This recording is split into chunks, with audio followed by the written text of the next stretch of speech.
The Holy Gospel of Matthew, the 23rd chapter. Then Jesus said to the crowds and to his disciples, "The scribes and the Pharisees sit on Moses' seat. So do and observe whatever they tell you, but not the works they do. For they preach, but do not practice. They tie up heavy burdens, hard to bear, and lay them on people's shoulders, but they themselves are not willing to move them with their finger. They do all their deeds to be seen by others, for they make their phylacteries broad and their fringes long. And they love the place of honor at feasts and the best seats in the synagogues and greetings in the marketplaces and being called rabbi by others. But you are not to be called rabbi, for you have one teacher, and you are all brothers. And call no man your father on earth, for you have one Father who is in heaven. Neither be called instructors, for you have one instructor, the Christ.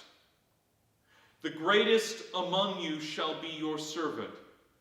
Whoever exalts himself will be humbled, and whoever humbles himself will be exalted." The word of the Lord.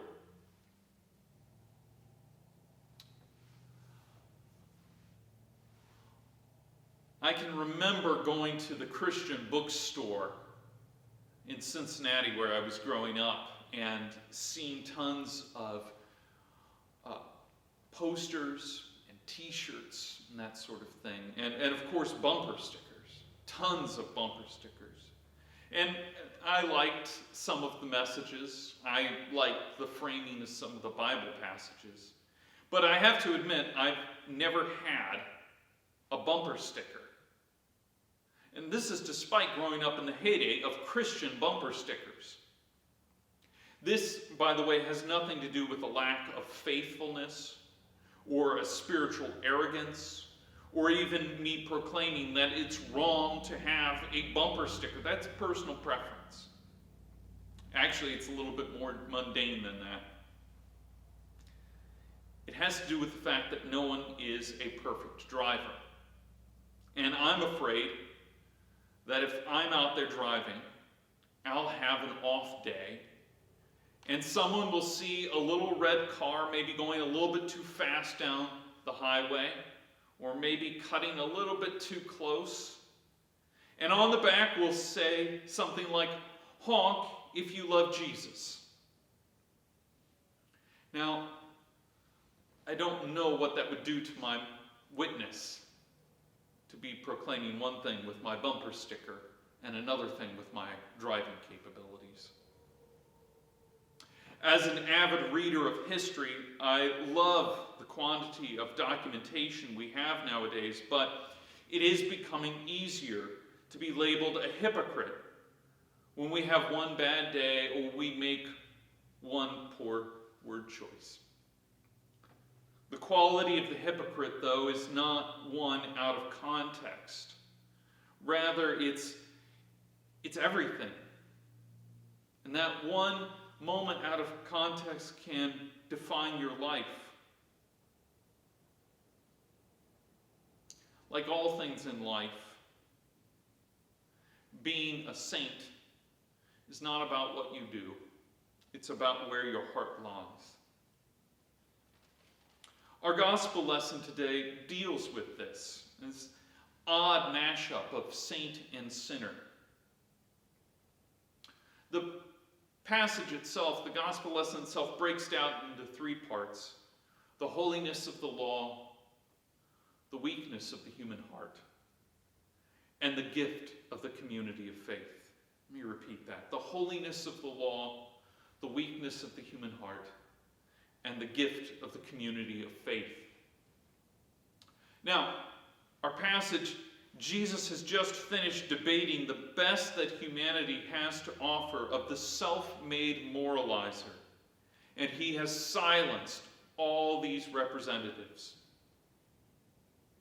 It's not enough to just simply leave it here, to simply win the debate. No, he drives this home further by discussing the law itself. Notice that he starts off by first commending the law and pointing out that we should listen to those who exhort us to follow the law, to follow this obedience. If we think in our own lives, we know that this is actually true. A mature person is able to separate the criticism from the criticizer. We can see the kernel of truth, even if it's presented to us in imperfect messages or by imperfect messengers. Jesus tells people that the Pharisees sit upon Moses' seat. Now, I'm not going to bore you with the fact that there is a lot of debate about what this phrase actually means.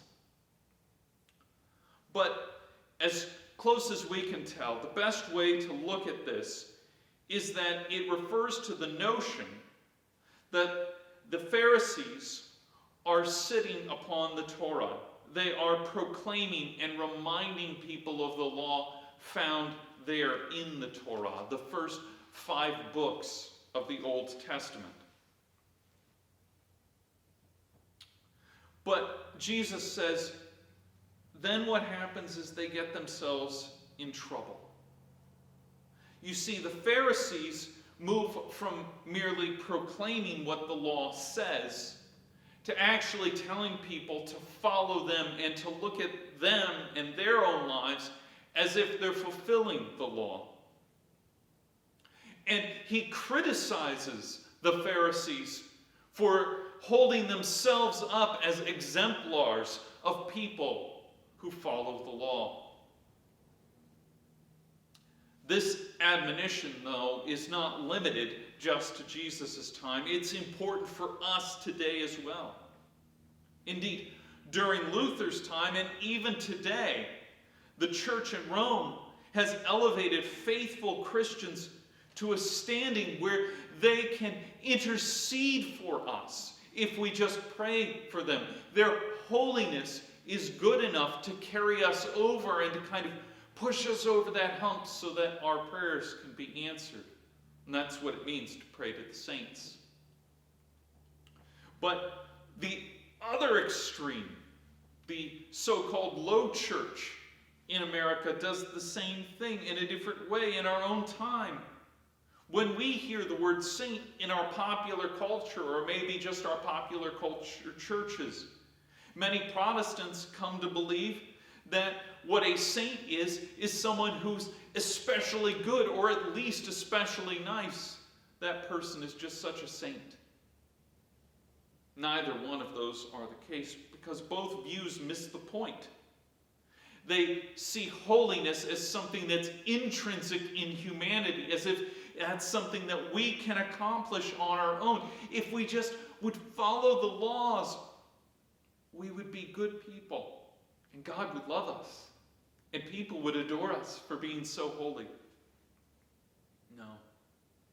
Both views miss the point, as holiness ceases to be a gift from God and is instead turned into something that we merit for most of the time, following the law.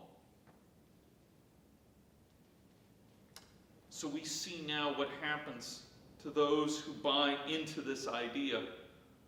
Jesus condemns people who are overly concerned with appearing holy before others, who are overly concerned with trying to earn God's love. On one hand, this creates hypocrites, like the Pharisees, who become concerned with appearing righteous before others. While on the other hand, it becomes a burden for the average person who just wants to know how they can be right with God. On both sides, we become very unhappy. The gospel is clear, though, that the law of Moses is perfect, and it's unattainable by our human works, But rather, this gospel, this good news states that the law of Moses can be us if we just accept it through the free gift of faith. So Jesus has started off by laying the perfection of the law and how it's unattainable and how it's certainly not able to be something we can work to grasp with our own frail human heart. And Jesus ends his teaching here by telling those gathered that instead of worrying about who is the greatest and most law-abiding, we should instead work towards honestly exhorting one another to have a closer relationship with God, something that can be given to us and has been given to us through Jesus Christ. He tells those gathered they will have one rabbi, one father, and one guide. And all of this can be theirs if they just believe in the Messiah. Jesus has accomplished this through the cross. And this accomplishing puts the law at his feet. And now he sits upon the seat of Moses because he was able to perfectly fulfill the law. In this way, leaders and members of the church are to be a new priesthood that is marked by humility and servanthood, not window dressing, not a good morality to a nervous audience.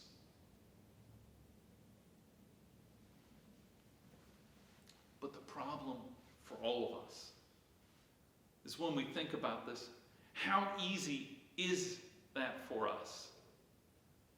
That's demanding the hardest thing of all. It's demanding that we set aside our own self-righteousness, our own nervousness about our salvation and trying to work for our salvation, and we give that up to Christ. How easy it is for us to forget Jesus' proclamation that he has paid it all, that he has fulfilled the law. How often do we think that our bumper sticker faith will convince others of our holiness? Recent polls, I don't need to remind you, show us time and again that many, both inside and outside of the church, see us as hypocrites, spouting off moral rules that we consistently fail to meet. We may dismiss such declarations of Christian hypocrisy in this way or that, but the fact is we still present this to the world. What if instead of worrying about that, we focused on Jesus' commands to follow him? You see, the problem of the Pharisees of Jesus' day, as well as the problem of the Pharisees of today, is that they often look to their own works to merit their exaltation. When Christ states that all we need is to look to him. And so this passage is especially important for us to remember here on All Saints' Day.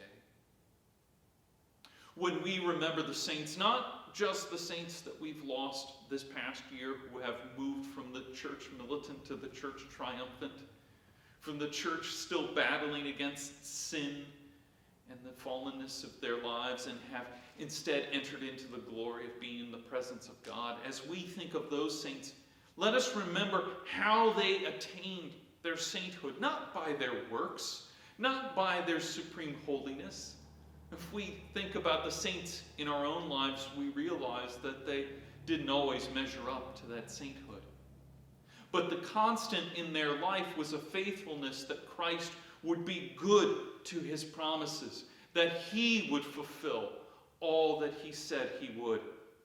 So as we celebrate All Saints' Day, we're reminded that the saints that we remember today did not receive holiness from their good lives, but were free to live out God's goodness because of Christ's holiness. And that when that became the center of their life and the focus of their heart, all that they wanted was for the world to see that as they went past. Amen.